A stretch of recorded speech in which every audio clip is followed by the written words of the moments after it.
हाँ, जबकि कल तुम, वाली जो रिकॉर्ड हुई है वो तो ऐप में मिल जाएगी ना, हाँ बेटा ऐप पे मिल जाएगी। ज्योग्राफी ऑप्शन की ऐप पे। ठीक।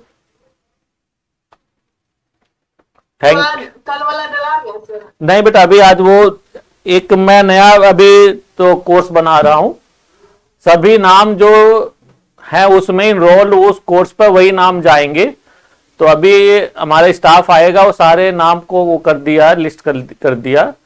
तो हो सकता है अभी कोर्स वो वहां पर पहुंच जाए, तो आप लोग वहां से फिर लिंक हो जाएंगे, कोई प्रॉब्लम नहीं है, ठीक है। सर एक अभी स्टेट का नाम बताओ। कैसे? वो मैं अभी जो बत, स्टेट का नाम लिखा वो है मैं ना, बता दूंगा, सब्जेक्ट का नाम बता दूंगा। उसमें ज्योग्राफी ऑप्शनल 2023 है, शायद यही नाम रखा है उसने। तो सर अभी जो लिखा है ना स्टार्टिंग की है वो तो। अच्छा अच्छा। हाँ, तो बात हो रही थी आशा दत्ता की। आशा दत्ता यही बोल रही थी कि सर आपने बहुत टफ टफ वर्ड लिखवाए हैं। सर मैंने बोला था सर आपने उद्देश्य में कुछ टफ वर्ड यूज किए, उसका मतलब समझा दीजिए, मैंने ऐसा बोला था। चलो मान लेता हूं तुम्हारी बात। लिखो, इस क्षेत्र में 6 राज्य जैसे गुजरात, महाराष्ट्र, कर्नाटक, गोवा, केरल, तमिलनाडु शामिल हैं। Full stop. एकीकृत योजना के तहत, एकीकृत योजना के तहत तहत वनीकरण, मृदा संरक्षण, जल विद्युत विकास, जल विद्युत विकास, पौध कृषि, सब में कोमा देते जाना, पौध कृषि, खनिज संसाधन विकास, खनिज संसाधन विकास एवं वन्य जीव संरक्षण के मुद्दों को, एवं वन्य जीव संरक्षण के मुद्दों को ध्यान में रखा जाना है।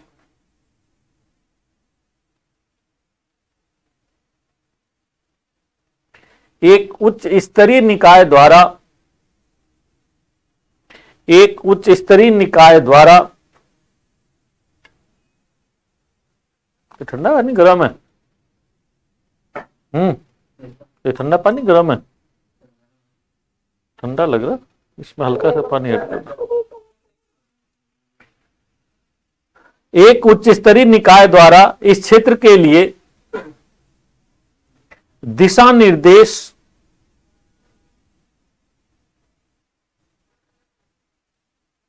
दिशा निर्देशों का प्रारूप तैयार किया गया है। दिशा निर्देशों का प्रारूप तैयार किया गया है और उसी के अनुसार योजनाओं का निर्माण किया जा रहा है।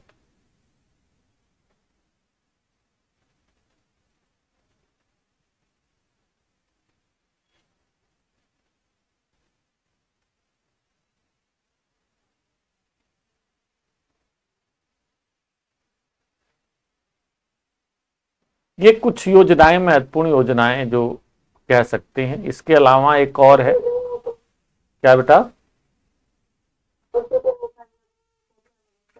उसी के अनुसार योजनाओं का निर्माण किया जा रहा है, उसको इन कर देना भाई। बोल। नहीं बेटा, इसको पश्चिमी घाट के लिखवाया था ना, उसको अभी बाद में कराऊंगा। ये सब छोटे छोटे कंप्लीट हो जाए ना तो उसको डिटेल अलग से कराना है।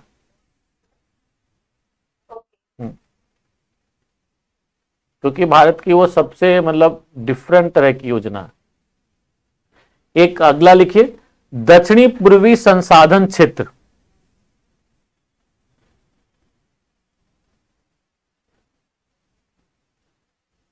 दक्षिणी पूर्वी संसाधन क्षेत्र। अब दक्षिणी पूर्वी का मतलब ये है बच्चों कि जो आपका छत्तीसगढ़, उसके साथ साथ झारखंड, उड़ीसा, वेस्ट बंगाल, ये जो सारा क्षेत्र है, इस क्षेत्र में चूंकि संसाधन बहुत ज्यादा है और जनजाति बाहुल्य क्षेत्र भी है, तो ऐसे में यहां पर विशेष तरह का कार्यक्रम चलाया गया ताकि समन्वित विकास हो सके, यानी कि क्षेत्र के आर्थिक संसाधनों का दोहन भी हो सके और साथ ही साथ लोगों के जो बेसिक आवश्यकताएं हैं उनकी भी पूर्ति हो सके और कोई समस्या भी ना हो सके। इसीलिए कार्यक्रम विशेष रूप से चलाया गया था। लिखिए, town and country planning organisation. तो रख दो। तो तुमने सारा क्यों मिक्स कर दिया? नहीं सर, वो फेंक दिया सारा पानी सारा फेंक दिया। मैं सोचा इसमें इतना नहीं होगा, ये वाला मिला। ऐड करो उसमें। मारोगे तुम, गला वाला जला दोगे। मैंने कहा थोड़ा सा उसमें ऐड करना। अभी भी बहुत गर्म हो गए, बहुत गर्म, और ये कम से कम 4 घंटे में गर्म होगा। ये पानी निकलता थोड़ी ना, ऐसे नहीं एनर्जी फेंकती है ना, इसके एनर्जी सिर्फ ऊपर जाएगी। चलो कोई बात नहीं। लिखो भाई, हमारे रजत भाई जी पानी पिलाने के चक्कर में वो वाली बात हुई कि मतलब इनसे पानी मांगा गया और कुएं में ढकेल आए, ले भाई पी जा। लेकिन town and country planning organisation, town and country planning लिख लोगे या लिख दो? टाउन एंड, लिख लूंगी सर। हाँ, वाह वाह, ये जज्बा हमेशा आशा दत्ता में रहे तो बात ही क्या। Town and country planning organisation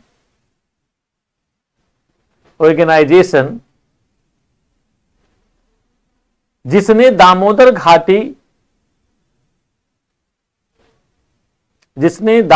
घाटी एवं दंडकारण्य परियोजनाओं की रूपरेखा तैयार की थी, कोमा, ये जहां पे लिखा हो town and country planning organisation, वहां पर कोमा लगा दो। Town and country planning organisation comma, क्योंकि सेंटेंस कॉम्प्लेक्स चल रहा है, द्वारा इन दोनों क्षेत्रों के बीच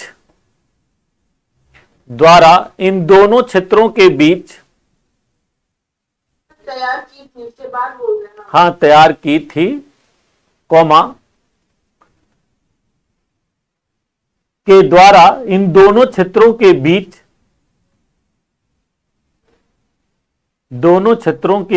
स्थित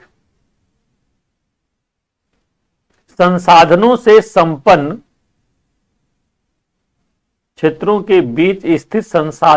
संपन्न मध्यवर्ती क्षेत्र की महत्ता का अनुभव किया गया। देखना, एंट्री दे दो। अनुभव किया गया,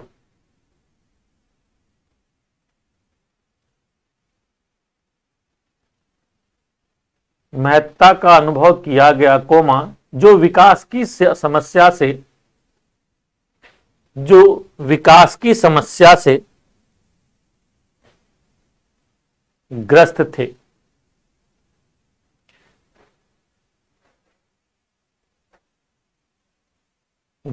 थे। Full stop. समस्या से ग्रस्त थे, एंट्री दे दो। इस क्षेत्र के अंतर्गत उत्तर प्रदेश,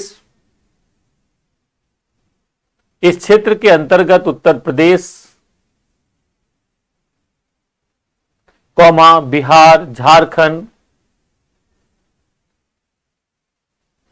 इस क्षेत्र के अंतर्गत उत्तर प्रदेश, कौमा, बिहार, झारखंड, उड़ीसा, छत्तीसगढ़ एवं पश्चिमी बंगाल के पश्चिमी बंगाल के विभिन्न भूभाग शामिल हैं।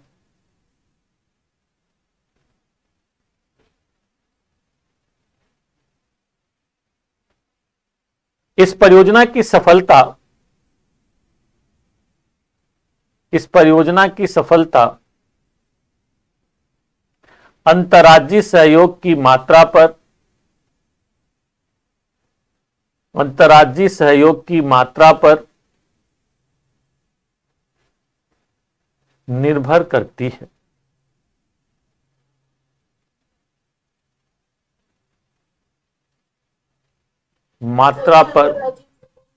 अंतर्राज्यीय सहयोग की मात्रा पर निर्भर करती है। मतलब ये राज्य आपस में कितना सहयोग करते हैं। मान लो सहयोग कर ना भैया हम इतना पैसा नहीं लगाएंगे, तो फिर क्या होगा भाई, प्रॉब्लम होगी ना।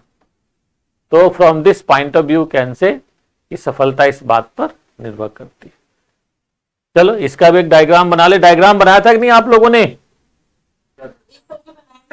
हाँ, मैं सोचा कि नहीं बनाया हो कोई अभी, तो फिर मैं आऊं बताऊं अभी उसे।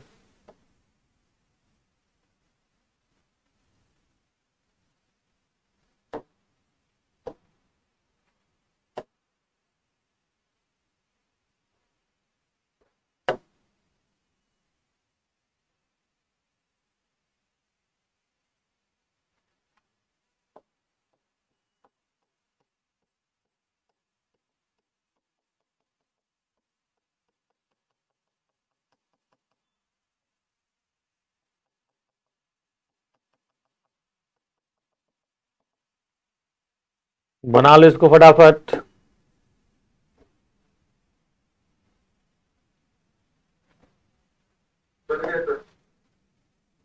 Very good boy.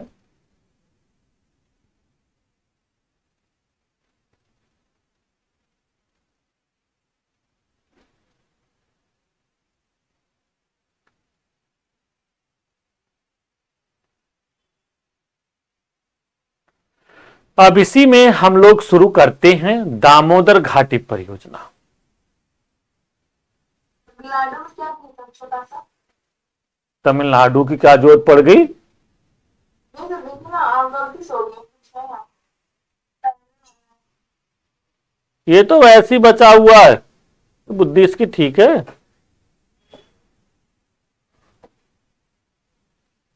लो तुम्हारा तमिलनाडु भी गया। हाँ, अब कौन कौन दिखाई दे रहा है? ये झारखंड है, यही पश्चिमी बंगाल भी हो जाएगा, इधर उत्तर प्रदेश का एरिया हो जाएगा, मिर्जापुर वगैरह। ठीक है, चलो अब जरा हम लोग अगला टॉपिक देखते। सबने बना लिया? बोलिए। नए बच्चों को ज्यादा प्रॉब्लम तो नहीं? नवनाथ, नेहा, तानिया, रहीम। हाँ, कि नए बच्चे सोच रहे बाप रे कहाँ जो डायग्राम, हाँ डायग्राम कहाँ डायग्राम बनाना पड़ेगा भाई, ज्योग्राफी ऑप्शनल है तो बिना इसके काम नहीं चलेगा।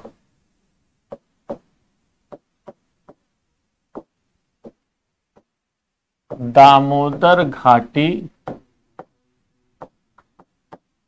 परियोजना,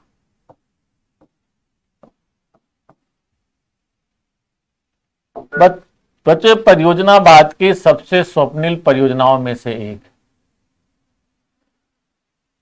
स्वप्निल परियोजना इसलिए कह सकते हैं कि स्वतंत्रता के बाद सरकार ने इस परियोजना को बड़े ही मतलब मन से बनाने की कोशिश की और सबसे पहले शुरुआत की। और इस परियोजना से जो कई तरह के लाभ हुए, उन लाभों से सरकार और भी उत्साहित हुई। होता है ना, जब कुछ अच्छा रिस्पॉन्स आता है तो कहते हैं चलो भाई फिर और करते हैं यार, और करते हैं, चलो भाई देखते हैं और करते हैं। And no doubt one by one फिर देश में बहुत सारी और दूसरी परियोजनाएं भी चली, जिनका अपने अपने स्थानीय क्षेत्र में कई तरह के लाभ हुए तो कई तरह के बच्चों नुकसान भी हुए। क्योंकि हमेशा ध्यान रखना, विकास जब भी होगा एक सीमा से अधिक तो कीमत तो चुकानी पड़ेगी पर्यावरणीय क्षति के रूप में। ऐसा हो ही नहीं सकता, बहुत मुश्किल है। या तो कोई चीज लिमिट में हो, कहा जाता है ना, अरे भाई लिमिट में चलता है, परंतु एक समय एक लिमिट से ज्यादा बढ़ेगी तो प्रॉब्लम आएगी। हुआ भी, यहाँ पे विकास की क्रिया इतनी ज्यादा हुई कि उसके कई तरह के प्रभाव आए। तो हमें इसमें 2-3 एंगल को देखना है।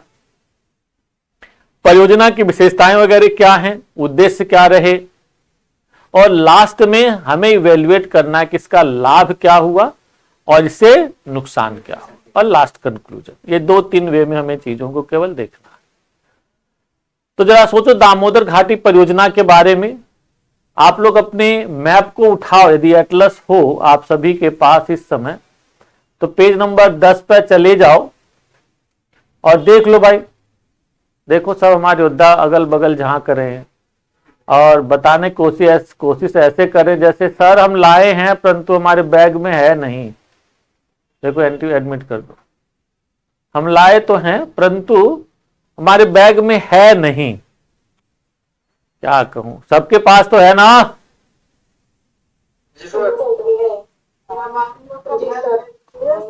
देख लो मेरे बैग में होगा, उसमें निकाल लो वहां पे।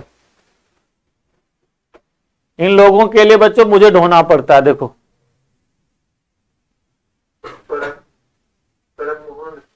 ये देखो, अब हैं रजत साहब हैं, प्रियंका जी हैं, शशांक मलवे जी हैं, बड़े बड़े योद्धा बैठे हैं भैया, ऐसी बात नहीं है। और संयुक्ता लेट क्यों हो गई भाई तुम क्लास में?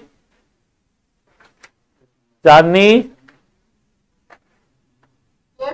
लेट क्यों हुई? अच्छा चांदनी नहीं, वो सरला आई है क्लास में। नमस्ते सर। नमस्ते, इतना लेट कैसे भाई? हाँ वो ऐप से लिंक नहीं हो पाया ना अभी तक, के प्रॉब्लम है। अब देखो कि इसको आज नहीं बेटा, वो है प्रॉब्लम है उसमें, ऐप को रोका गया था, रिवाइज किया जा रहा है उसमें कुछ। हाँ वो प्रॉब्लम नहीं हुई होगी, मान रहा हूं। यहां पे तुम लोग देखो अब अपने एटलस में, तो एक संभवत इंडिया का फटाफट मैप बना दो आप लोग।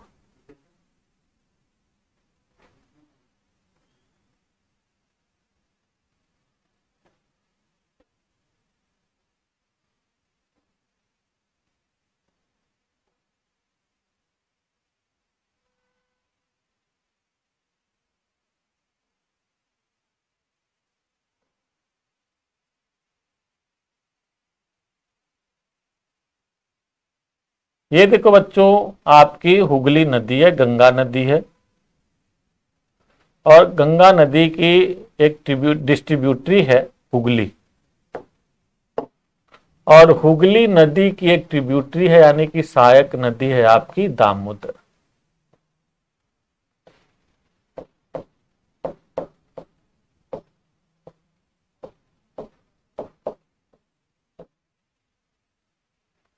दामोदर नदी जैसा कि आप लोग जानते हो, तो यह नदी झारखंड वर्तमान में कह सकते हैं, और बिहार में, झारखंड और पश्चिमी बंगाल में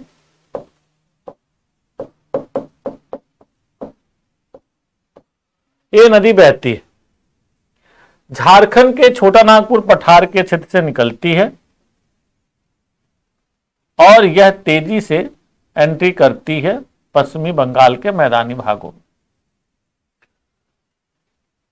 जैसा कि शायद आप लोग जानते हो कि दामोदर घाटी का जो क्षेत्र है बच्चों, भारत के सर्वाधिक कोयला क्षेत्रों में से एक है। यह बात सबसे पहले ध्यान में रखो, भारत के सर्वाधिक कोयला के क्षेत्रों में से एक,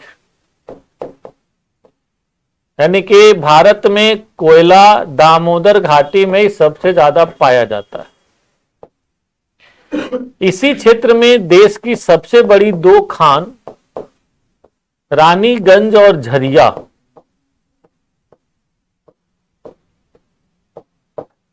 इसके अलावा बोकारो,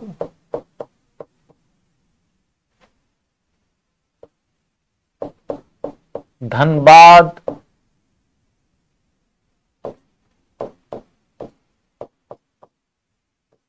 बांकुड़ा, ये कुछ उधर क्षेत्र हैं।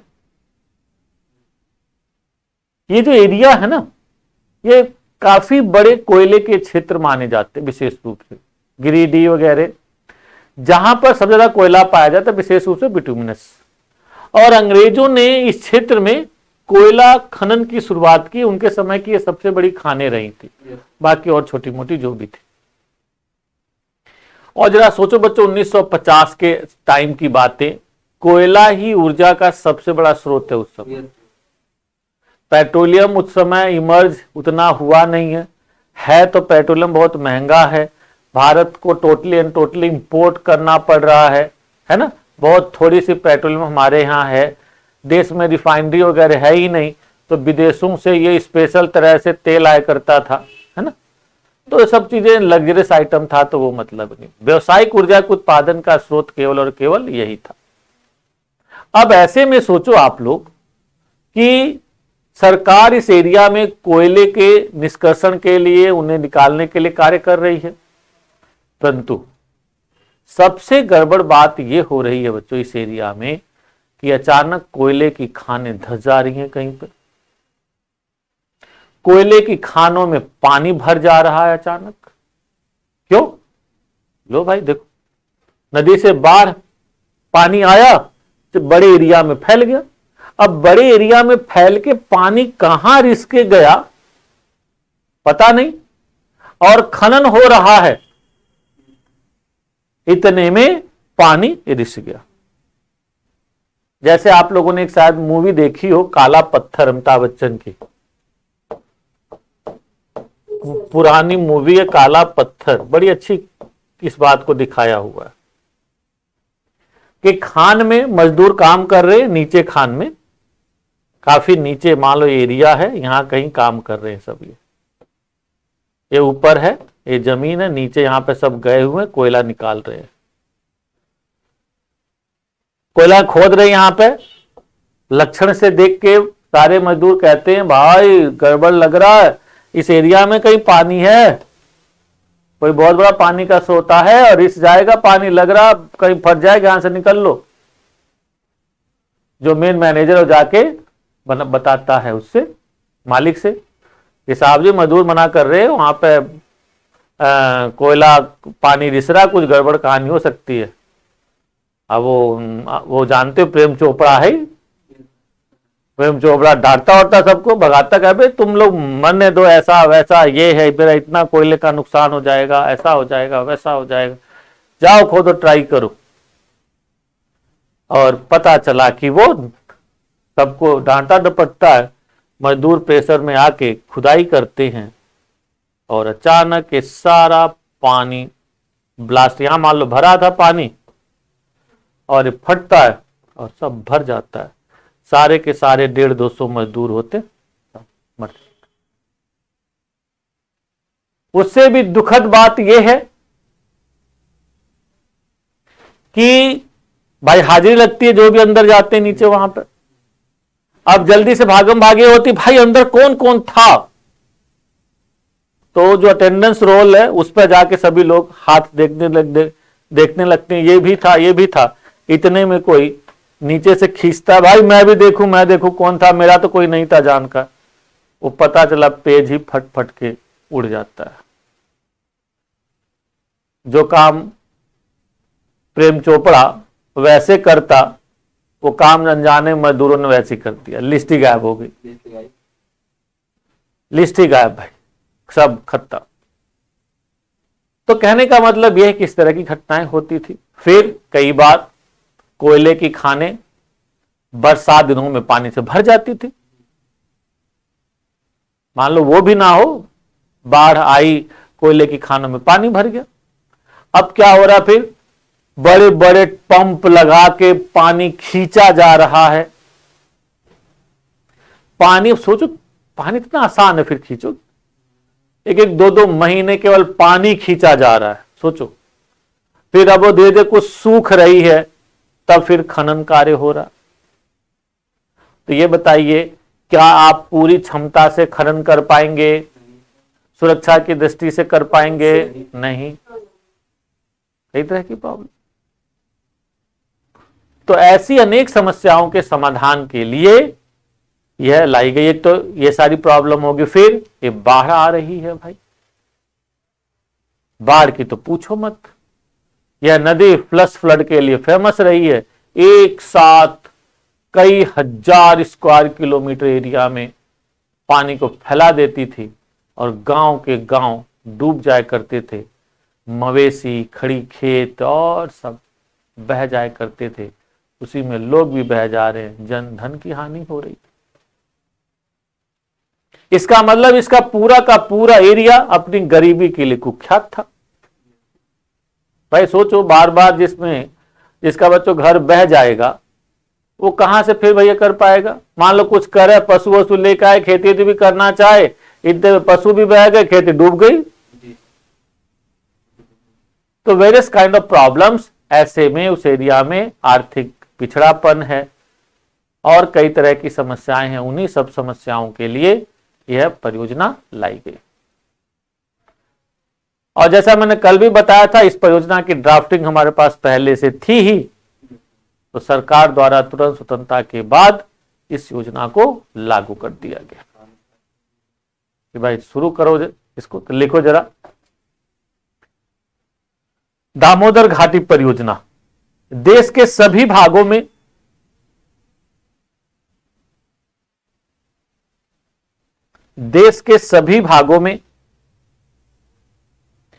संतुलित विकास के लिए, देश के सभी भागों में संतुलित विकास के लिए स्वतंत्रता के बाद प्रादेशिक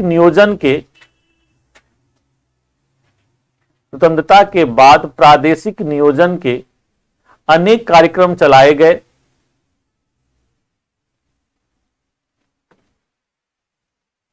ताकि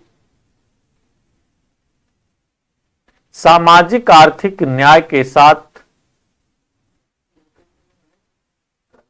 अनेक कार्यक्रम चलाए गए ताकि सामाजिक आर्थिक न्याय के साथ विकास के लक्ष्य को आसानी से प्राप्त किया जा सके।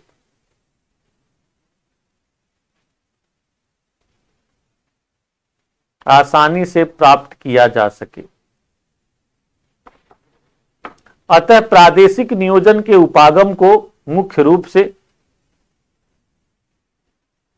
अतः प्रादेशिक नियोजन के उपागम को मुख्य रूप से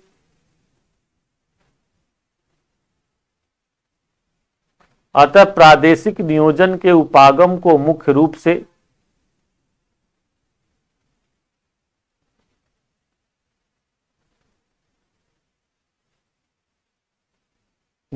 से चौथी पंचवर्षीय योजना में आत्मसात किया गया।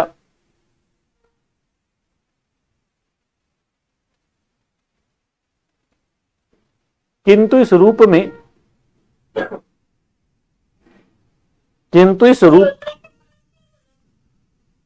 चौथी पंचवर्षीय योजना में आत्मसात किया गया, किंतु इस रूप में दामोदर घाटी परियोजना अपवाद है, जो स्वतंत्रता के तुरंत बाद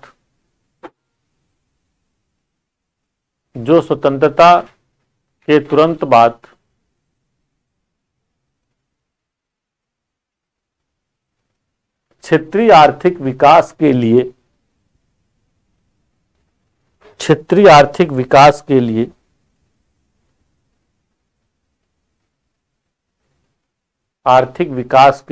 शुरू की गई।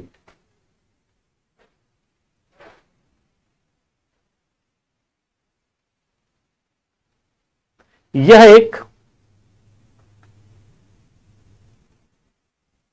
एक अंतरराज्यीय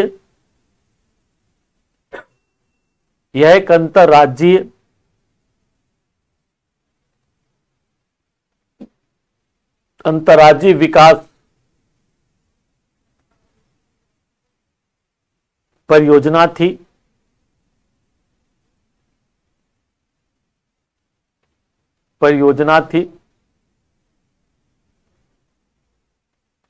नेक्स्ट पैरा, दामोदर नदी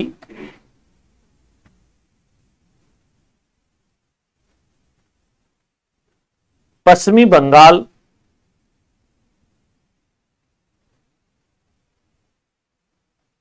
झारखंड के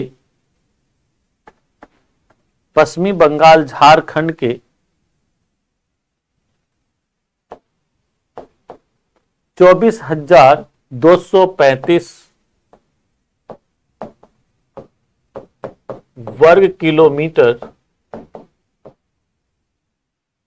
वर्ग किलोमीटर में फैली हुई है।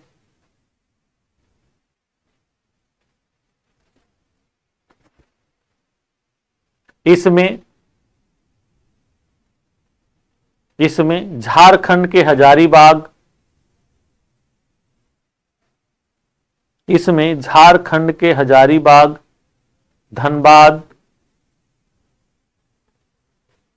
धनबाद, पलामू,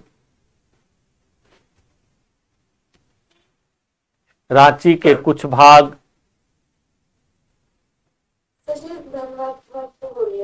पलामू सुना,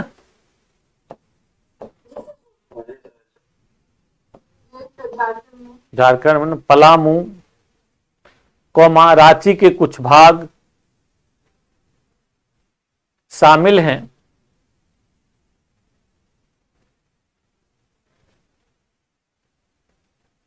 तो वहीं पश्चिमी बंगाल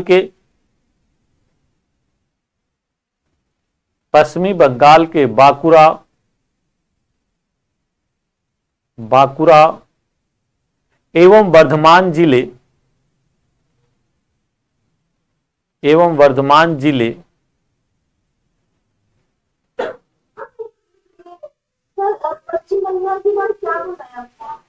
पश्चिमी बंगाल के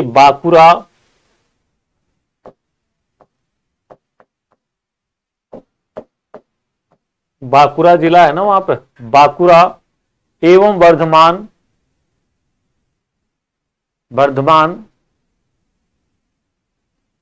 जिले शामिल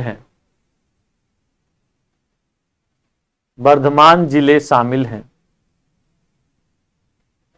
यूं तो दामोदर नदी में प्रायः बाढ़ आया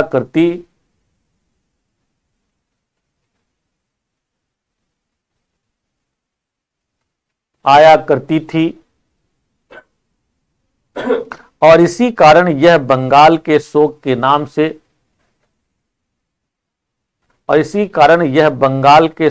नाम से कुख्यात रही है।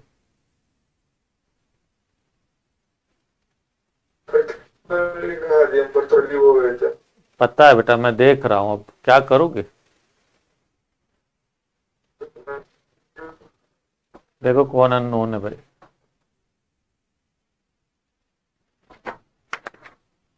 यह बंगाल के शोक के नाम से कुख्यात रही है। बाढ़ों की भीषण समस्या को सुलझाने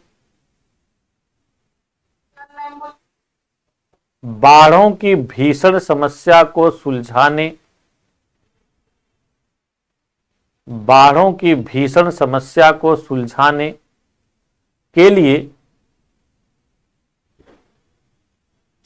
1948 में पश्चिमी बंगाल एवं बिहार की 1948 में पश्चिमी बंगाल एवं बिहार की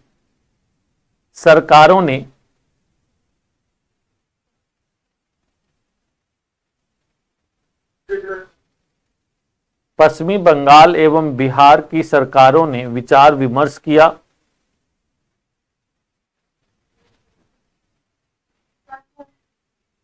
अरे विचार विमर्श किया सबका नेट वीक होगा तो बीच में जंप कर जा रहा होगा। स्वतंत्रता प्राप्ति के बाद 1948 में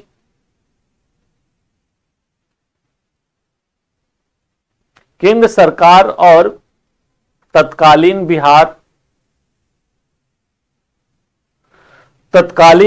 एवं पश्चिमी बंगाल की राज्य सरकारों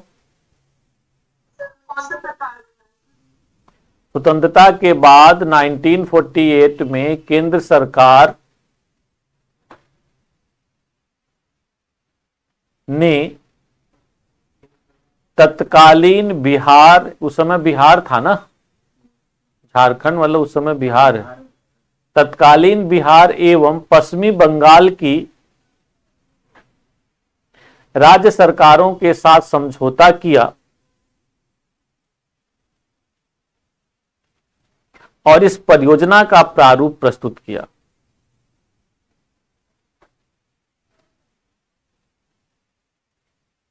इस परियोजना का प्रारूप प्रस्तुत किया।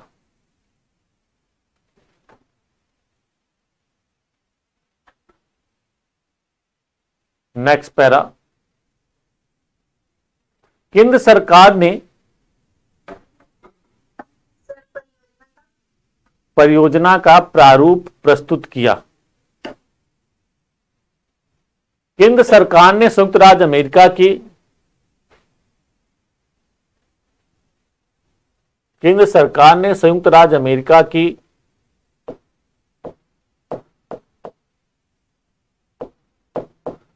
केंद्र सरकार ने संयुक्त राज्य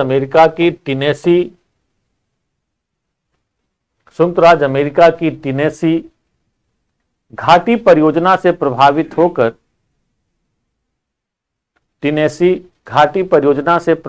होकर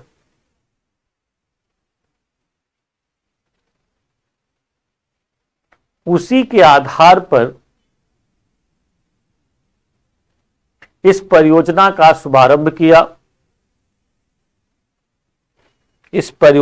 शुभारंभ किया। गर्म पानी पड़ा हुआ है।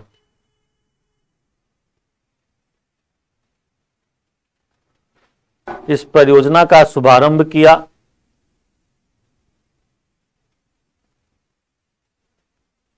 Full stop. टेनेसी रिवर को आप लोग जानते होंगे, एक मिनट। टेनेसी, ये जो मिसिसिपी नदी है यूएसए की, उसकी एक सहायक नदी है ना, उसकी एक सहायक नदी है और यह नदी कुख्यात रही है बाढ़ के लिए।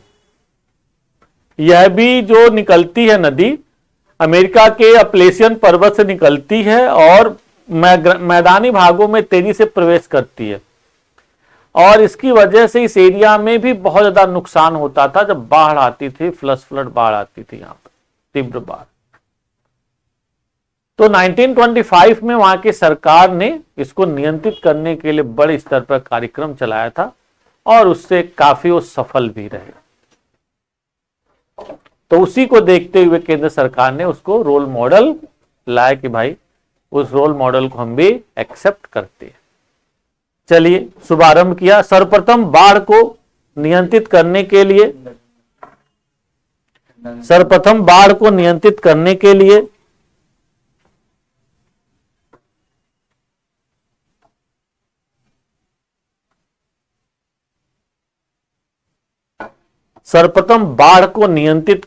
लिए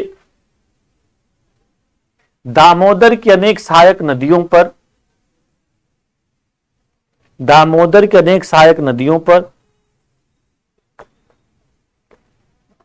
अब ठीक हुआ। अनेक सहायक नदियों पर बड़े एवं छोटे बांध बनाए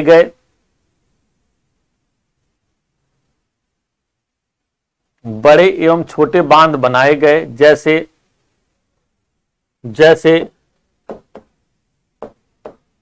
पंचेत,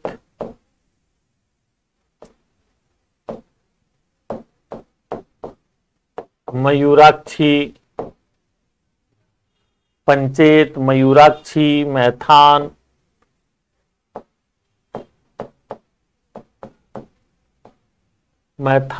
तिलैया। ये प्रीलिम्स में भी पूछता है बच्चों, ध्यान रखना। ये किस नदी पर है, प्रीलिम्स में भी उतना ही इंपॉर्टेंट है, ध्यान रखना। आदि, अरे बहुत सारे हैं, कितने का लिखूं नाम बोलो। मैथान है, तिलैया, मयूराक्षी और बहुत सारे, 2-3। इसीलिए मैं आप लोगों को एक दिन बताया था लेखन में कि 2-4 शब्दों का प्रयोग सीखिए, जैसे आदि, इत्यादि, लगभग। बहुत सारे कष्टों से मुक्त हो जाएंगे, नहीं तो कष्ट लेके घूमते रहेंगे, है ना। क्योंकि आपके ऊपर 2 लोड रहेगा, एक तो शब्द सीमा का भी, और एक कितने याद करें। और ये दोनों यदि सीख गए प्रयोग करना तो कष्ट से मुक्त हो जाएंगे। बाकी तो अब कहो तो 2-4 लिखवा दे आशदत्ता, वही बात है ना। अब चूंकि आशदत्ता वहीं खेलती कूदती होगी तो सोच रहे हो कि टेनू बांध मेरे बगल में है और क्यों नहीं सर ने लिखवाया, है तो गलत बात है भाई। हाँ, आदि, इन बड़े बांधों के साथ साथ अनेक छोटे बांध भी बनाए गए। इन बड़े बांधों के साथ साथ अनेक छोटे बांध भी बनाए गए, जिससे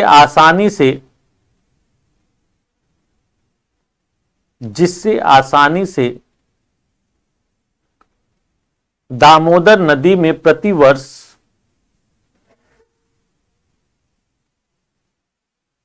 जिससे आसानी से दामोदर नदी में प्रतिवर्ष आने वाली बाढ़ को नियंत्रित किया जा सका।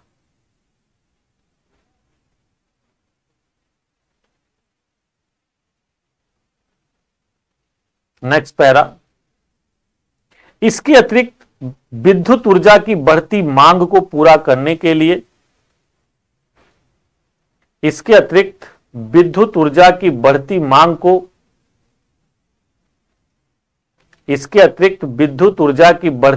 को पूरा करने के लिए अनेक छोटे छोटे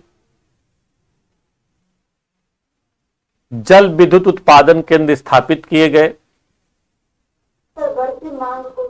बढ़ती मांग को पूरा करने के लिए अनेक छोटे छोटे जल विद्युत उत्पादन केंद्र स्थापित किए गए।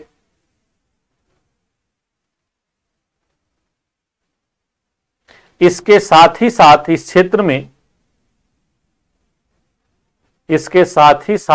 क्षेत्र में ताप विद्युत केंद्रों की एक श्रृंखला स्थापित की गई।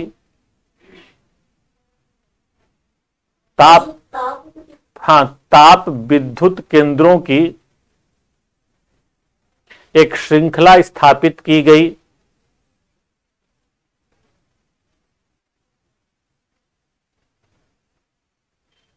जैसे बोकारो, चंद्रपुर,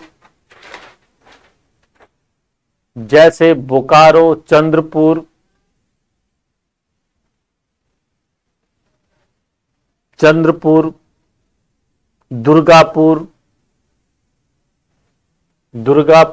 भेजिया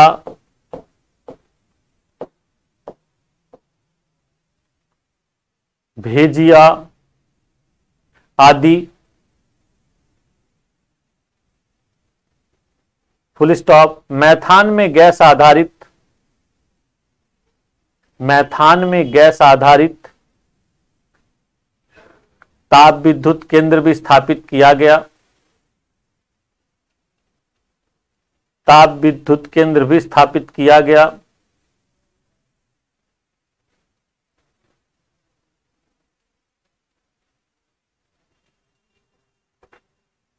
फुल स्टॉप। यह योजना केंद्र सरकार कोमा तत्कालीन बिहार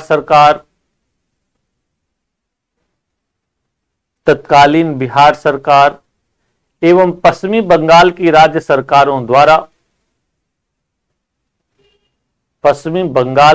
सरकारों द्वारा कार्यान्वित की गई।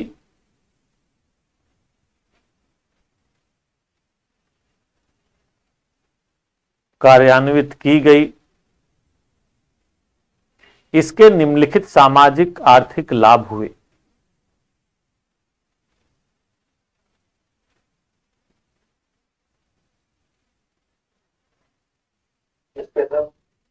निम्नलिखित सामाजिक आर्थिक लाभ हुए।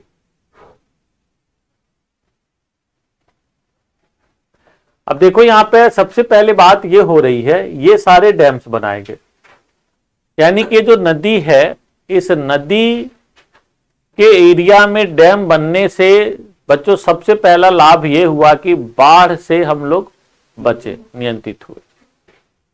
अब बाढ़ से जब नियंत्रित हुए तो सबसे बड़ा लाभ फिर दूसरा ये शुरू हुआ कि कोयला की जो खदानें हमारी ज्यादातर रुक जाया करती थी, अभी मैंने बताया था ना बाढ़ के समय और कई कारणों से, अब उसमें निरंतर खुदाई होने लगी। और दूसरी बात यह भी हुआ कि ये जो डैम बने इनसे जल विद्युत पैदा हुई, हाइडल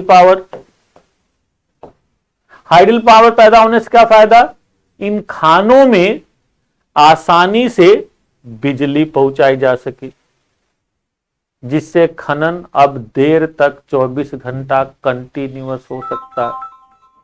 बोलो हो सकता है कि नहीं भाई?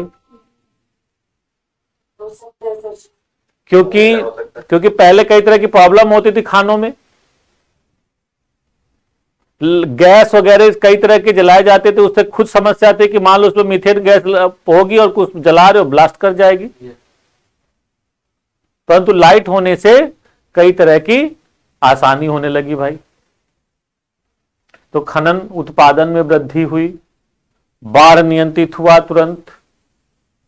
फिर अब जब खनन में वृद्धि हुई, कोयला हुआ, तो सरकार ने दूसरा काम शुरू किया तुरंत, वहां पर कई सारे थर्मल पावर प्लांट लगा दिए, कई सारे थर्मल पावर प्लांट भेजिया, है ना, अभी 3-4 बोला, बोकारो, चंद्रपुर, ये फिल्म्स में भी पूछा हुआ आपके, दुर्गापुर, यहां पर थर्मल पावर प्लांट लगने से दूसरा फायदा हुआ और एनर्जी का प्रोडक्शन बढ़ा, एनर्जी की सुनिश्चितता बढ़ती। हमेशा ध्यान रखना, जब भी एनर्जी का उत्पादन बढ़ता है, सुनिश्चितता बढ़ती है, तो वह उद्योगों को मोमेंटम देती है।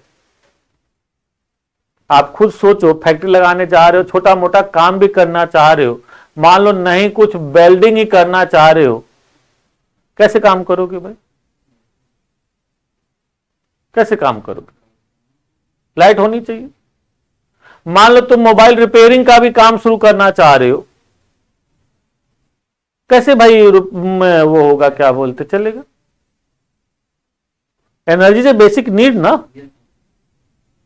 आप लोगों ने तो नहीं देखा होगा 1999 या 2003-05 के आसपास जब गांव में मोबाइल बढ़ा और वो वाला हुआ करता था नोकिया छोटा वाला, तो बच्चों ये स्थिति हुआ करती थी, गांव में बिजली कई बार नहीं होती थी, तो कस्बों में जनरेटर चलते थे और उसने 50 प्लग लगा दिया करता था आदमी। आटा चक्की वाली भी था, वाह भाई। तो अब वो पता चला कि उन्होंने जनरेटर चला दिया और 10 रुपया भैया दे देना एक बार चार्ज होने के। अब पता चला श्रीकांत गए गांव से घूमते घूमते और अपना 10 रुपए में रिचार्ज किया। अब वो 3 दिन चलता भी था, 4 दिन, क्योंकि उस समय ये वीडियो ये सब तो था नहीं, केवल सुनना होता था, तो बड़े आराम से 3 दिन चल जाता था, 3 से 4 दिन। फिर अपना घूमते घामते गए, भैया जरा चार्ज कर देना। तो कुल मिला के ये है, अब सोचो बिजली के आने से फायदा हुआ, अभी देखो सरकार ने उज्ज्वला योजना के थ्रू गांव देहात में बिजली पहुंचाई है, तो उससे कई सारे फायदे हो रहे हैं। तो वहां पर ऊर्जा की सुनिश्चितता बढ़ी, जिसका प्रभाव हुआ छोटे छोटे उद्योगों को भी मोमेंटम मिला। एक के बाद एक और बड़े उद्योग फिर स्थापित होने लगे और पूरा का पूरा क्षेत्र देखते ही देखते बच्चों एक बड़ा औद्योगिक केंद्र के रूप में, औद्योगिक सेंटर के रूप में डेवलप हुआ। ठीक है, लिखो। नंबर 1, पश्चिमी बंगाल एवं झारखंड के विस्तृत क्षेत्रफल पर पश्चिमी बंगाल तथा झारखंड के विस्तृत क्षेत्रफल पर बाढ़ नियंत्रण में सफलता मिली। विस्तृत क्षेत्रफल पर बाढ़ नियंत्रण में सफलता मिली। नंबर 2, इसकी सहायता से 5.15 लाख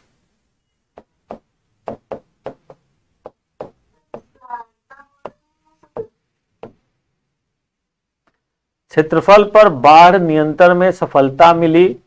दूसरा, इसकी सहायता से 5.15 लाख हेक्टेयर भूमि की सिंचाई की व्यवस्था की गई है।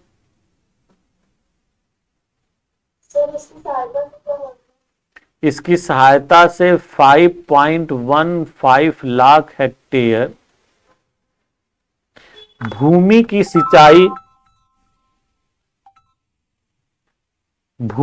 सिंचाई की व्यवस्था की गई है।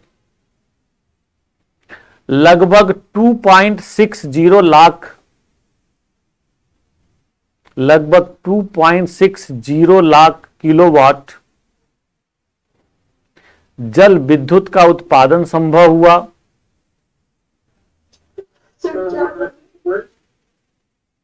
तेज लिखा करो। लगभग 2.60 लाख किलोवाट जल विद्युत का उत्पादन संभव हुआ है।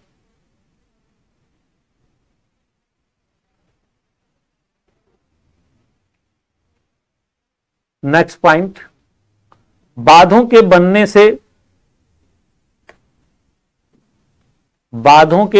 से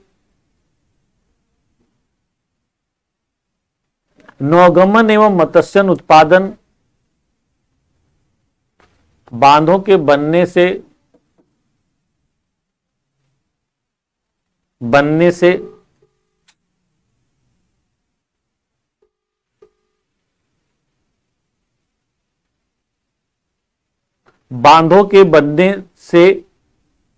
या बांधों में क्या लिखा है? हाँ, बनने से नौगमन एवं मत्स्य उत्पादन की सुविधा में वृद्धि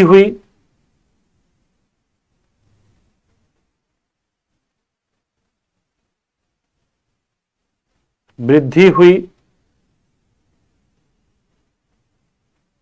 भाई पौंड पीछे बन गया, आराम से पौंड में मछली भी छोड़ दो, क्या प्रॉब्लम है? आराम से मछली लाखों की पकड़ के बेच दो। नेक्स्ट पॉइंट, अनेक उद्योगों को जलापूर्ति संभव हो सकी है। अनेक उद्योगों को जलापूर्ति संभव हो सकी है।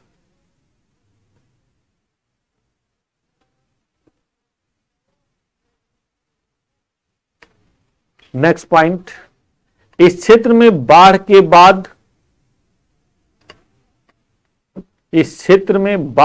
बाद प्रत्येक वर्ष फैलने वाली महामारी को भी इस क्षेत्र में बाढ़ के बाद प्रत्येक वर्ष फैलने वाली महामारी को भी नियंत्रित करने में मदद मिली है। जैसे मलेरिया, हैजा, जैसे मलेरिया, हैजा आदि। नेक्स्ट, इस क्षेत्र में बाढ़ के बाद प्रत्येक वर्ष ये हो गया। हाँ, नेक्स्ट पॉइंट, जलाशयों के समीप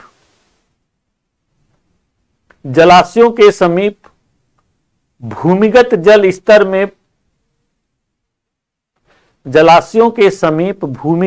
स्तर में वृद्धि हुई। जलाशयों के समीप भूमिगत जल स्तर में वृद्धि हुई, जिससे पूरे क्षेत्र में जल की उपलब्धता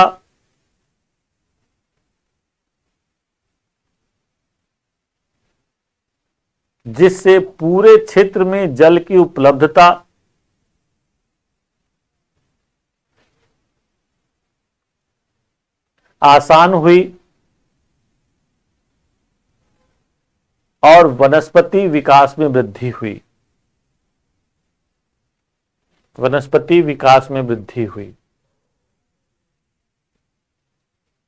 नेक्स्ट पॉइंट,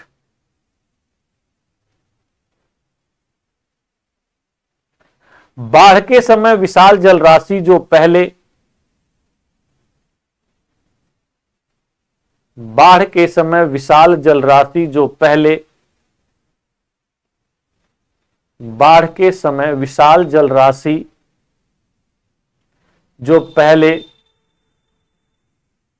व्यर्थ ही समुद्र में चली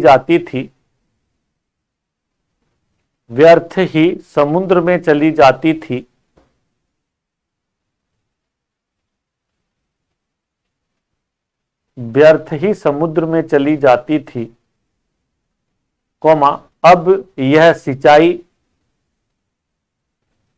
अब यह सिंचाई,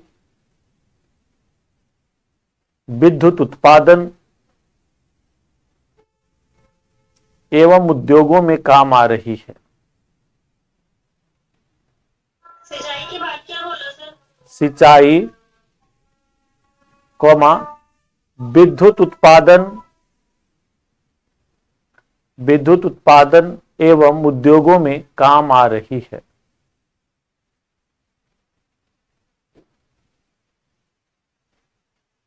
नेक्स्ट, मृदा अपरदन को रोकने में भी सहायता मिली है।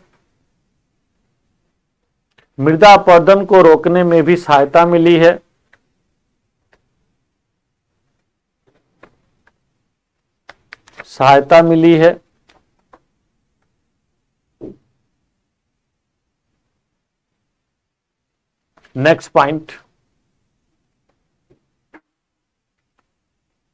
यहां पर अनेक पर्यटन स्थलों का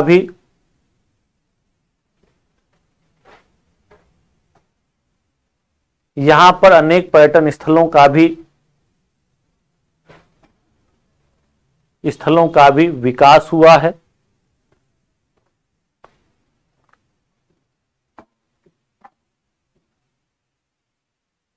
भाई अच्छी बात है फिर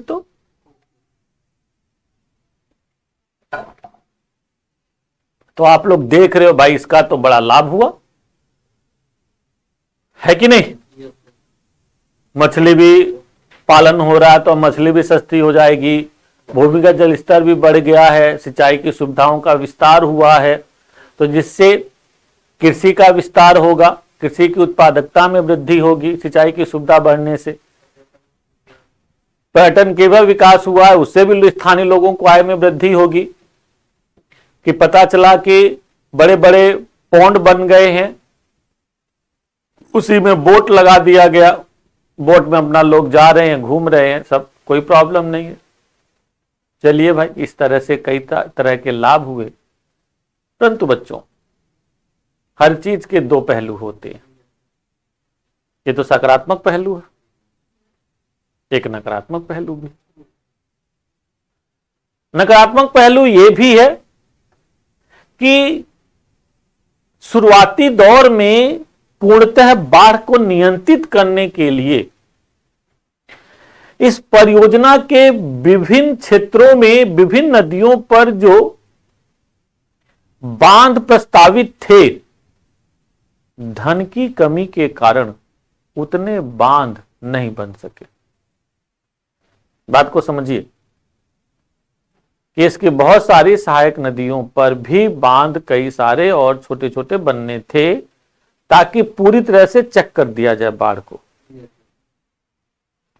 परंतु कुछ बड़े बड़े बांध बनाए गए और बाकी जो और प्रपोज था वो नहीं बनाया गया। क्यों? धन की कमी रही, जिसका परिणाम ये रहा कि जितनी अपेक्षित बाढ़ नियंत्रण की उम्मीद थी उतनी नहीं पाई कि भाई इससे ये हो जाएगा, वो हो जाएगा, ऐसा हो जाएगा, वैसा हो जाएगा, वो उतनी सक्सेस नहीं मिल पाई। This is not very good thing. ये अपने आप में सबसे पहली समस्या। फिर जा दूसरी सोचो, इस एरिया में, इतने बड़े एरिया में जरा सोचो बच्चों, इतने सारे डैम्स बने तो बेसिकली तो झारखंड जो है वो पठारी और पठारों पर घने वनों से ढका हुआ क्षेत्र। भाई सिंपल, इसमें इंटरेस्टिंग बात ये रही सबसे कि नदी जो है वो कहां पर है? झारखंड में पठारों पर, और बह कहां रही है? मैदानी भाग में। तो ये बताइए कि नदी पर डैम कहां बनेंगे? जनरली पठारों पर ही बनेंगे। पठार बने सर। और पठार क्षेत्र वनों से ढका हुआ, तो इसका मतलब बहुत सारे एरिया जलमग्न हो गया होगा। इसका मतलब ये भी है बहुत सारे जंगलों के क्षेत्रों काट दिया गया होगा। इसका मतलब बहुत सारा क्षेत्र जो है वो इकोलॉजिकली नुकसान भी हुआ होगा, डैमेज हुआ होगा। इतने सारे डैम्स बने, इसका मतलब ये है कि बहुत सारे लोगों का विस्थापन भी हुआ होगा।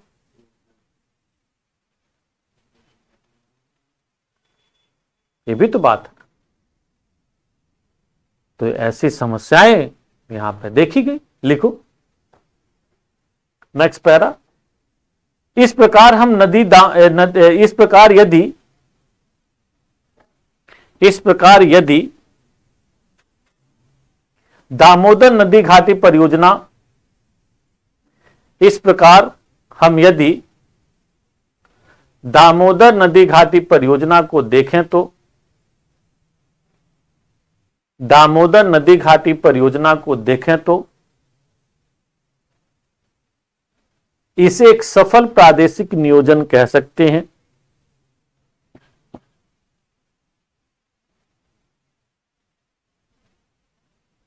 इसे एक सफल प्रादेशिक नियोजन कह सकते हैं। Full stop. निसंदेह एक बहुउपयोगी, निसंदेह यह एक बहुउपयोगी बहुउद्देशीय परियोजना है। निसंदेह यह एक बहुउपयोगी और बहुउद्देशीय परियोजना है, परंतु इसके कुछ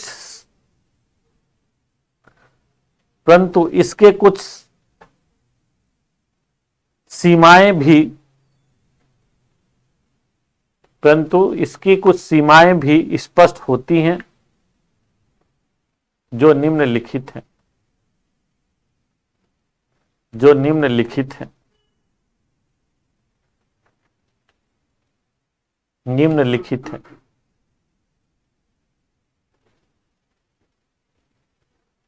नंबर 1, घाटी के ऊपरी भागों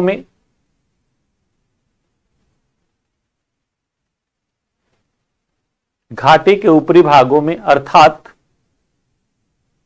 छोटा नागपुर पठार के आसपास के क्षेत्रों में, अत्यधिक वनों के कटाव के कारण, अत्यधिक वनों के कटाव के कारण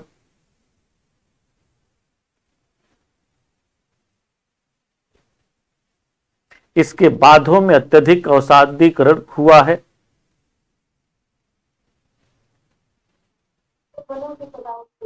कटाव के कारण इसके बांधों में अत्यधिक अवसादीकरण हुआ है। अत्यधिक अवसादीकरण हुआ है, जिससे यह परियोजना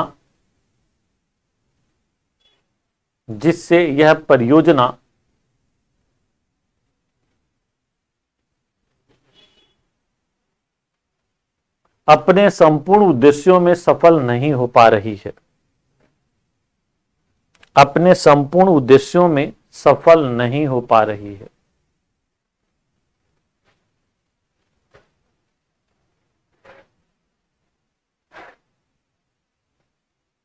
नंबर 2, धन के अभाव में परियोजना में प्रस्तावित सभी बांध नहीं बन सके। धन के अभाव में परियोजना में प्रस्तावित सभी बांध नहीं बन सके,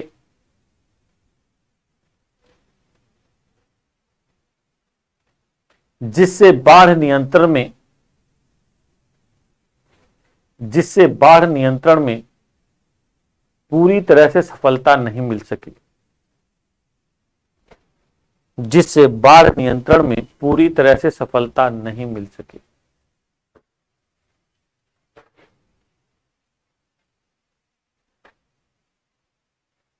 नेक्स्ट पॉइंट, नदी घाटी क्षेत्र में अत्यधिक औद्योगिकरण के कारण, नदी घाटी क्षेत्र में अत्यधिक औद्योगिकरण के कारण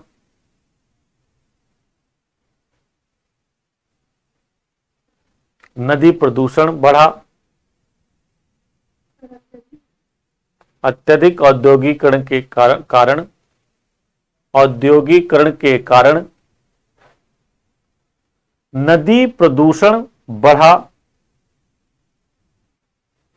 जिसका परिणाम यह है कि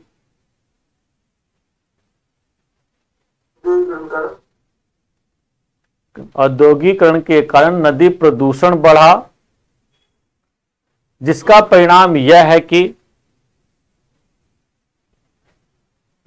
कि दामोदर नदी आज बंजर नदी हो चुकी है।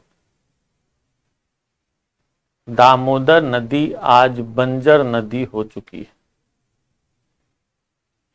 और देश की सर्वाधिक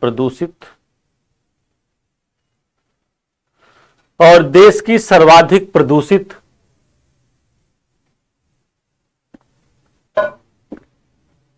नदियों में गिनी जाती है।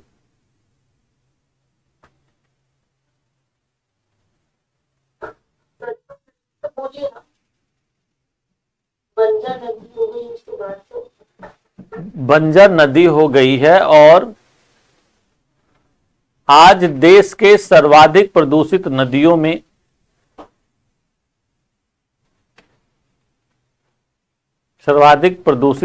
में गिनी जाती है।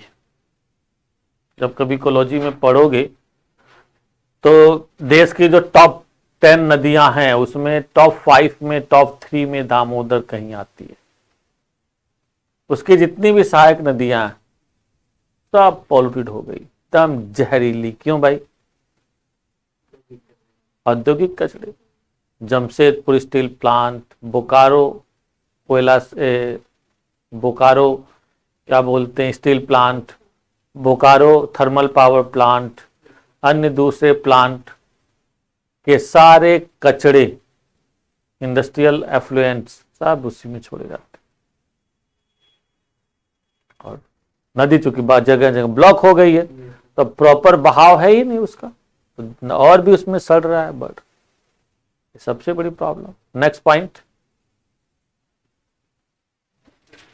परियोजना की स्थापना से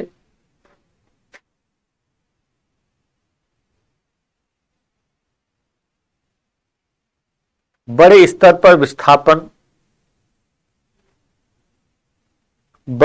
पर विस्थापन भी हुआ।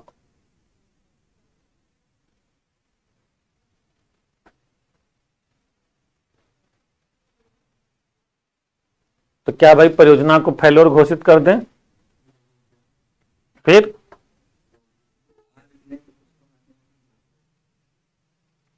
भाई कुछ तो अच्छी बात है ना, तो कुछ अच्छी बात देखें। लिखिए, इन उपरोक्त समस्याओं के बावजूद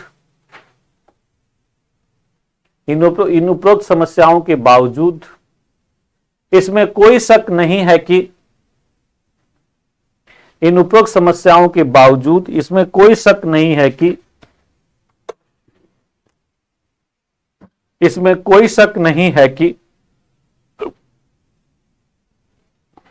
इस परियोजना ने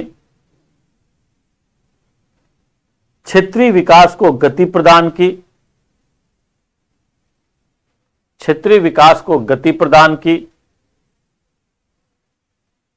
इससे न सिर्फ इसमें कोई शक नहीं है कि इस परियोजना ने क्षेत्रीय विकास को गति प्रदान की।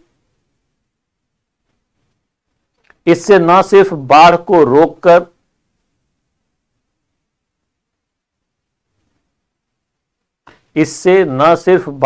रोककर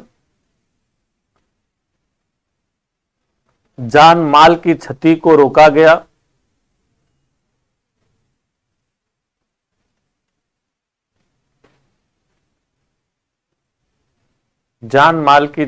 रोका गया, बल्कि ऊर्जा उत्पादन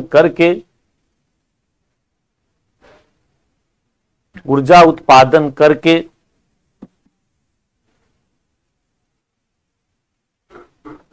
औद्योगिकरण को प्रोत्साहित किया गया।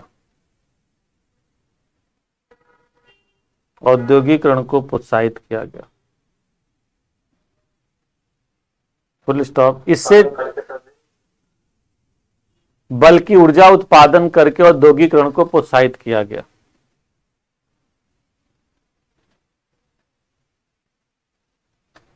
इससे इस क्षेत्र में रोजगार में वृद्धि हुई।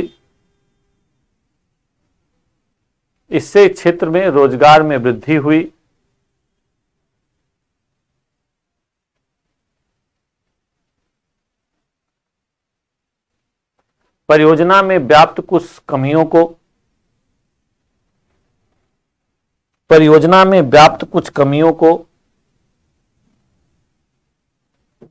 को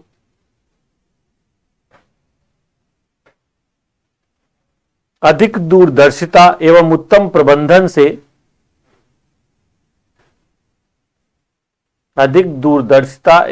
प्रबंधन से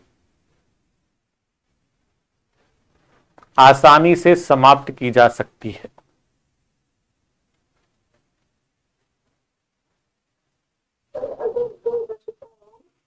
उत्तम प्रबंधन से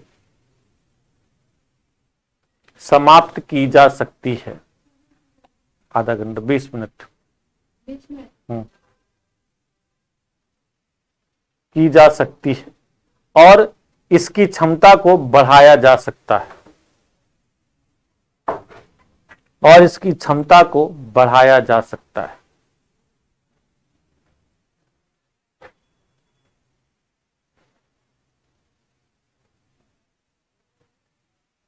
समझ गए बच्चों? तो ये एक बहुत ही आइडियल रोल मॉडल टाइप का कह सकते हैं कि क्षेत्रीय विकास का एक अनुभव देश को मिला, जिससे प्रोत्साहित होकर सरकार ने बहुत सारे क्षेत्रों में बहुत सारे कार्यक्रम चालू किए। नो डाउट कुछ पूरी तरह से फेल्योर रहे, तो भाई अब फेल्योर है तो वो तो पढ़ा नहीं जाएगा, तो गौन है। परंतु कुछ सफल भी रहे, यानी कि एक कहीं ना कहीं आधार तैयार किया, तो अपने आप में महत्वपूर्ण। चलिए भाई, इसी में एक और बहुत जबरदस्त अनुभव है, राष्ट्रीय राजधानी क्षेत्र। लिखो राष्ट्रीय राजधानी क्षेत्र।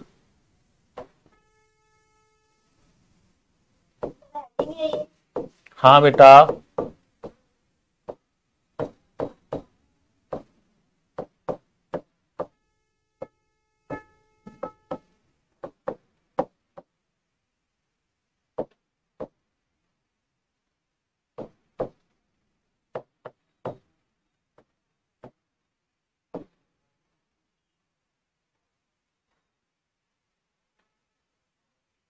राष्ट्रीय राजधानी क्षेत्र विकास,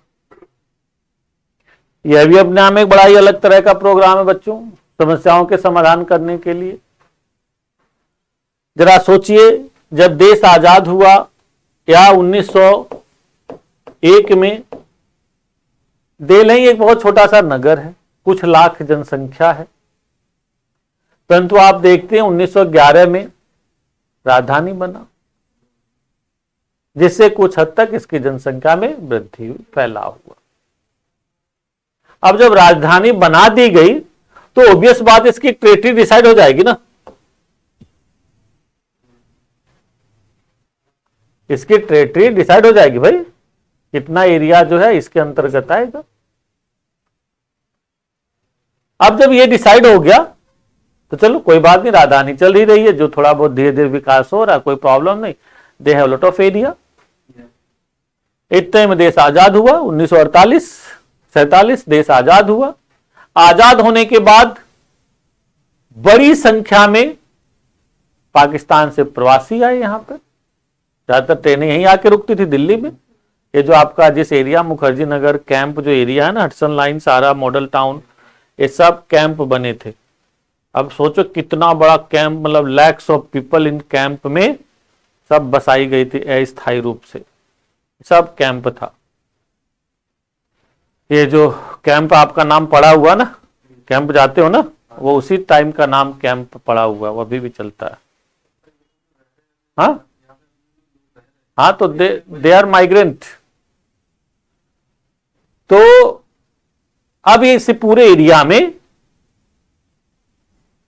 तेजी से प्रवासियों का आगमन होता है, जनसंख्या कुछ ही दिनों में बहुत तेजी से बढ़ती है भाई, बहुत तेजी से बढ़ने लगती है। अब इतने सारे लोग आते हैं, सरकार इनके रोजगार के लिए कुछ कोशिश करती है, कुछ इतने सारे लोग आते हैं खुद भी रोजगार की कोशिश करते हैं, यानी कि छोटी छोटी फैक्ट्रियां लगती हैं, कुछ व्यवसायिक केंद्र डेवलप होते हैं, यानी कि और आकर्षण बढ़ता है। तो स्वतंत्रता के बाद इस क्षेत्र का तेजी से फैलाव होता है, जनसंख्या बढ़ने लगती है। नो डाउट स्वतंत्रता के बाद इस क्षेत्र में इस राष्ट्रीय राजधानी में बहुत सारे इंस्टीट्यूशन खोले जाते हैं, चाहे वो यूनिवर्सिटी हो, चाहे रिसर्च हो, चाहे बहुत सारी चीजें। अब उसके लिए जमीन चाहिए, उसके लिए भी जमीन चाहिए। अब उसका रिजल्ट ये हुआ कि बहुत तेजी से जमीन जो खाली पड़ी थी सब एक्वायर हो गई, और कुल मिला के 1970 तक आते आते यह एरिया एक तरह से फील्ड हो गया, मतलब भर गया अब, और दूसरे शब्दों में फुल हो गया कि भैया अब यहां पर कहां रहोगे। तो एक बात हमेशा ध्यान रखना, जब क्षेत्र कम होता है, लोग ज्यादा होते हैं, तो महंगाई को मोमेंटम मिलता है। भाई अब सोचो, यहां पे एक कमरा है, एक कमरा में पता चला 5 लोग आने वाले हैं, भैया हमें दे दो, हमें दे दो। जैसे देखो अभी कोरोना से पहले क्या स्थिति थी मुखर्जी नगर में, अब कोरोना के बाद तुम लोग आए थे तो ये स्थिति थी। यहां पर मकान मालिक पूछे, सर बता दीजिएगा कोई लड़का उड़का हो ना, तो हमारे यहाँ भेज दीजिएगा कुछ। उससे पहले मुंह टेढ़े रहा करते थे कि प्रमोद शर्मा रेकमेंड करेंगे तो कहेंगे यार सस्ता वस्ता लगा लेना भाई, बच्चा है, ऐसा वैसा। तो नहीं सर हम अपना लगा लेंगे। अब देखो अभी भी कहते हैं, अब धीरे बढ़ रहा है, नो डाउट। अब फुल तो नहीं हुआ है, परंतु काफी बच्चे अब दिल्ली में आ गए। तो कहीं पर भी डिमांड एंड सप्लाई में जब डिफरेंस होता है तो उसी के अनुसार प्राइस होती है। तो भाई यहां डिमांड ज्यादा है, सप्लाई कम है, प्रॉब्लम है। तब ऐसे में सरकार को समझ में नहीं आ रहा है कि भाई हम करें तो क्या करें, क्षेत्र तो हमारे यही हैं, इतना ही क्षेत्र है। तो भाई एक तो हो सकता है कि वर्टिकल ग्रोथ करो, पर वर्टिकल ग्रोथ की भी एक लिमिट है, उसके लिए तो जमीन चाहिए। तो अब बहुत सारी प्रॉब्लम सरकार के सामने आ रही है। अच्छा, दिल्ली जो घिरा हुआ है, 3 राज्यों से घिरा हुआ, उत्तर प्रदेश, हरियाणा और राजस्थान। अपने पॉलिटिकल मैप में जाके देखो, पेज नंबर 10 पे, 11 पर, पेज नंबर 11 जाके देखो, हिंदी वाला जो मैप है तो आप लोग 9 पे ही देख सकते हो। राष्ट्रीय राजधानी क्षेत्र को देखो,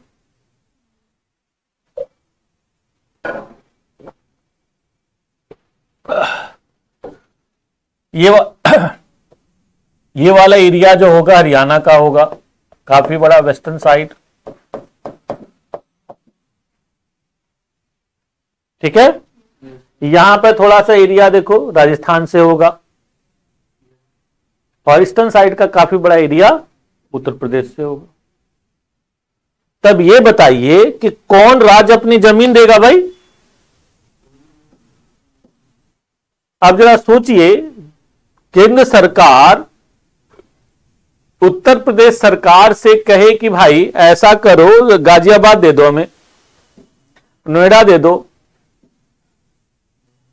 और हरियाणा सरकार से कहे भाई गुड़गांव दे दो। तो गुड़गांव देने के बाद हरियाणा सरकार कहे कि भैया हमारे पास बचा क्या, यानी कि मेन रिवेन्यू कहां जनरेट होता है? हरियाणा से, गुड़गांव से जनरेट होता है हरियाणा का। उत्तर प्रदेश का सबसे जो जनरेट होता है गाजियाबाद, नोएडा से होता। तो बताइए कौन देगा भाई? तो फिर क्या होगा बोलो? यानी कि कुछ समझ में नहीं आ रहा है। दिल्ली में भीड़ भाड़ बढ़ रही है, धक्का मुक्की बढ़ रही है, पेयजल की समस्या, आवास की समस्या, परिवहन की समस्या, कई तरह की समस्या खड़ी हो रही है। अब समझ में नहीं आ रहा सरकार, तो उसी के संदर्भ में सरकार द्वारा 1960 के दशक में एक मास्टर प्लान तैयार किया गया, राष्ट्रीय राजधानी क्षेत्र का मास्टर प्लान, कि भाई क्यों ना कुछ ऐसा किया जाए, ये जो हमारी दिल्ली है, ये वाला एरिया है, इस एरिया को हम आसपास के राज्यों से भी जोड़ दें, कनेक्टिविटी कर दें। आखिर तो है सारे देश के ही भाग, क्यों ना यहां से ऑफिसेज इधर शिफ्ट कर दिया जाए, यहां से ऑफिस इधर शिफ्ट कर दिया जाए। कोई जरूरी है दिल्ली में ही ऑफिस रखा जाए? भाई दिल्ली में ऑफिस रहेगा तो कर्मचारी होंगे, कर्मचारी होंगे तो इसका मतलब उनकी आवास की डिमांड होगी, पेय की जल की डिमांड होगी, बिजली की डिमांड होगी, और वो कम पड़ रहा तो फिर महंगा होगा। तो इससे बढ़िया यहां शिफ्ट कर दो, यहां बड़ी जमीन भी है, जमीन ज्यादा होने से ज्यादा डेवलप किया जा सकता है। और काम करने वालों को क्या मतलब भाई? अब सोचो जो सरकारी ऑफिस में काम कर रहा हो कहेगा ना भैया हम तो दिल्ली ही रहेंगे, हम तो भैया चांदनी चौक के बगल से नहीं जाएंगे दूर। कोई बोल सकता है? उसे तो भाग के भगा दिया, भाई चल उधर जाना है तो जा, नहीं तो 4 और लोग खड़े कैंडिडेटर हैं। हाँ माई बाप बिल्कुल भेज दीजिए, चिंता मत करो, वहां पे जाओ तुम, तुम्हारे एक बढ़िया मकान बनवा के रखा हुआ है, पार्क है, ये है वो है, यहां से ज्यादा बेहतर फैसिलिटेशन है।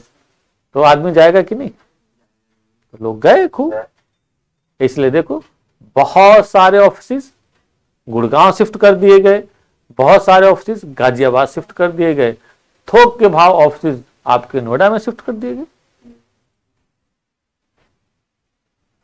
बहुत सारी समय बहुत कम ऑफिस है, सेंट्रल गवर्नमेंट के बहुत सारे ऑफिस इधर उधर शिफ्ट कर दिए गए। सीबीआई का मेन जो ट्रेनिंग सेंटर है और सारी कोई वो आपका गाजियाबाद शिफ्ट कर दिया गया। बहुत बड़ा बनाया हुआ, इतना बड़ा तो जमीन भी यहां पर नहीं मिल सकती जितना बड़ा गाजियाबाद में बनाया हुआ।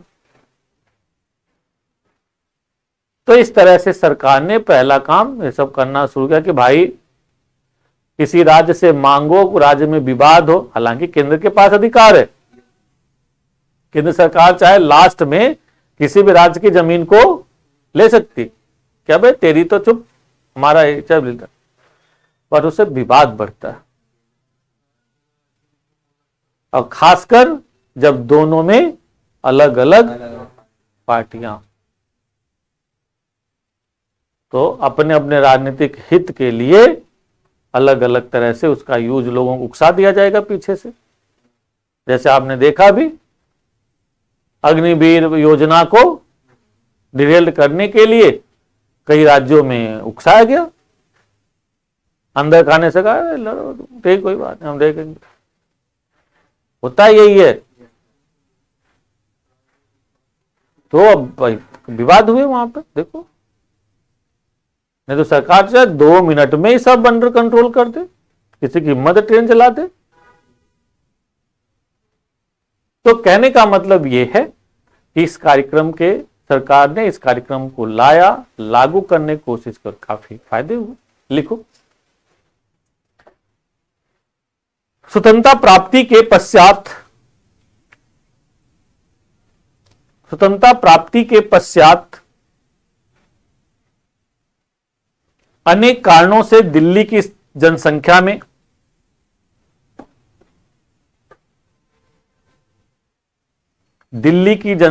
में तीव्र वृद्धि हुई।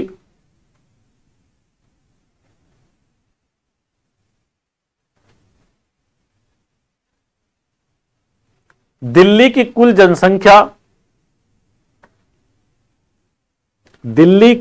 जनसंख्या 1901 में मात्र 2 लाख थी। 1901 में, 1901 में मात्र 2 लाख थी। एक में मात्र 2 लाख थी, आज वह बढ़कर 2 करोड़ से भी अधिक हो चुकी है। 2 करोड़ से भी अधिक हो चुकी है। इस तीव्र गति से बढ़ती जनसंख्या, इस तीव्र गति से बढ़ती जनसंख्या से आधारभूत सुविधाओं पर अत्यधिक दबाव बढ़ गया। अत्यधिक दबाव बढ़ गया। आधारभूत सुविधाओं पर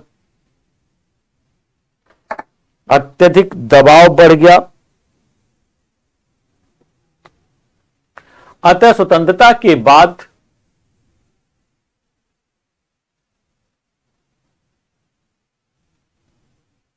उन्नीस सौ 62 में सरकार द्वारा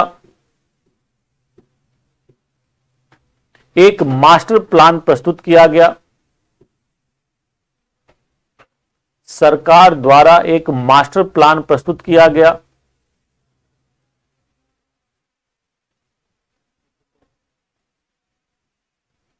और राष्ट्रीय राजधानी क्षेत्र की अवधारणा, राष्ट्रीय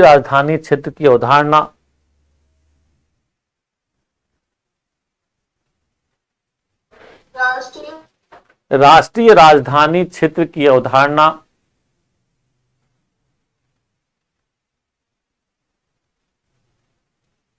सामने आई।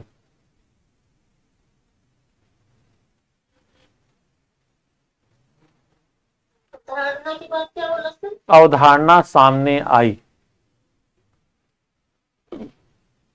सामने आई। इसके बाद 1973 में, इसके बाद 1973 में एक 73 1973 मेन कार्यक्रम तब शुरू होता है ना। इसके बाद 1973 में एक राष्ट्रीय राजधानी,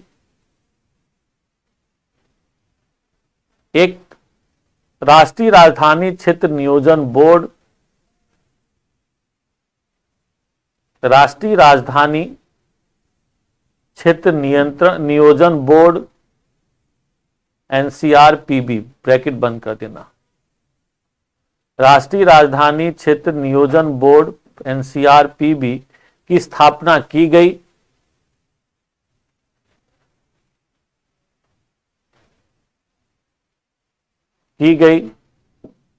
कौमा जिसे इस प्रदेश के ग्रामीण एवं नगरीय, जिसे इस प्रदेश के ग्रामीण एवं नगरीय विकास के समन्वय, ग्रामीण एवं नगरीय विकास के समन्वय का कार्य सौंपा गया, समन्वय का कार्य सौंपा गया।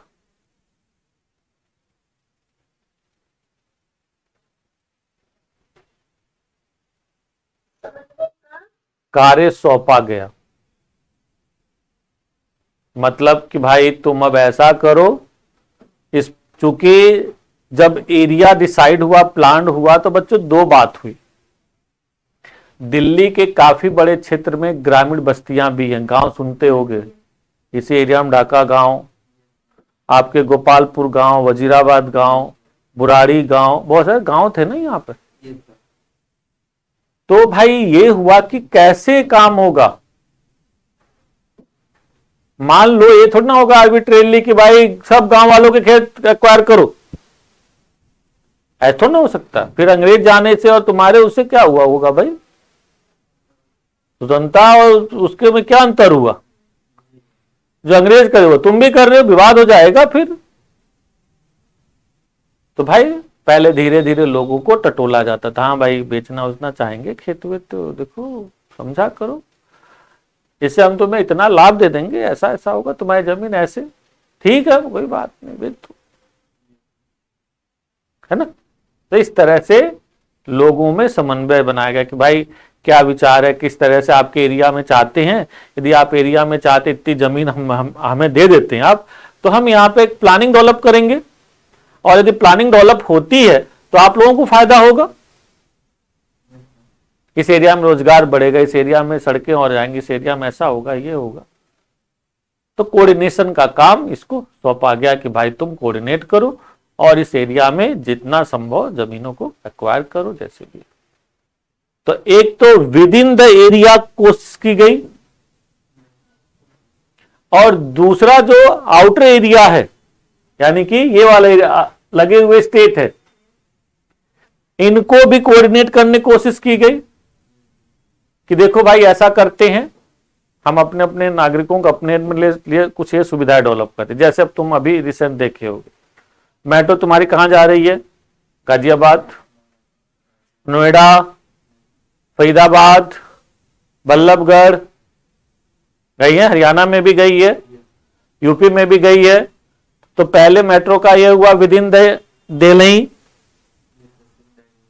पहले दिल्ली में हुई, फिर उसके बाद आसपास के। इसके बनने से क्या फायदा हुआ, आसपास के लोग आसानी से डेली आते हैं, जॉब करके चले जाते हैं, और बहुत सारी चीजें प्लान की गई। बाकी की चर्चा फिर और कल हम करेंगे। आज ब्रेक देते हैं, कोई क्वेश्चन हो तो पूछो आप लोग। क्लास इको की क्लास 6:40 पे शुरू हो जाएगी। सर बोलो। तब से मैं बोल रही हूँ लेकिन आप सुन ही नहीं रहे हैं। और मेरे बच्चे बोलो, क्या बोल रहे भाई। बार बार बोल रही हूँ लेकिन आप नहीं सुन रहे हैं। अब किधर किधर सुना जाए, कुछ समझाने में मन लगाया जाए कि तुम लोगों को बात सुना जाए। बोलो। और का थोड़ा सा छूट गया था, वो पूछना था। और दूसरा जो है ना, क्लास रिकॉर्डेड मिलेगा? बिल्कुल मिल जाएगा, अभी क्लब मेरे पास फोन कर लेना अभी, ठीक है? इसके बाद पीछे जो छूट गया सर, अपना नंबर दे दे।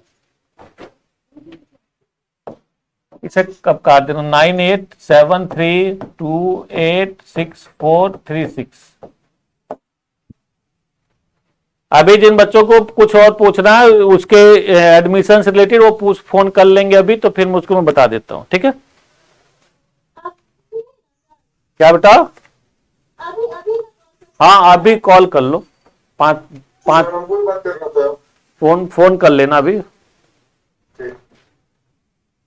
चलो फिर बाय। क्या बेटा? Bye bye. ठीक, आज क्लास अपलोड हो जाएगी।